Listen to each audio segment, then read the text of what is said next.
फ़लस्तीन के हवाले से अभी कुछ अर्सा पहले आपने देखा, 2 माह पहले इसराइल के वज़ीर आज़म वहाँ पे आए। उन्होंने खुद ख़ुसूसी तौर पर सुल्तान क़बूस से मिलने की दरख्वास्त की।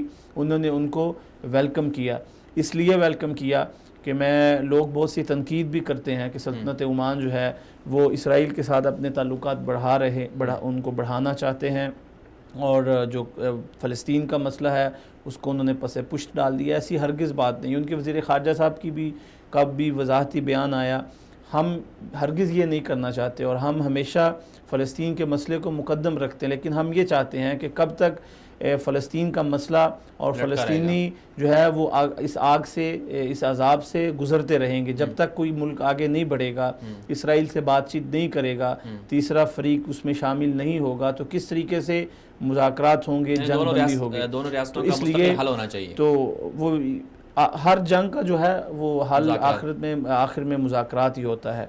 इसलिए जो खा वो कश्मीर का मसला हो, खा वो फ़लस्तीन का मसला हो, तो उसका वो ओमानी जो है वो फ़लस्तीन के साथ है।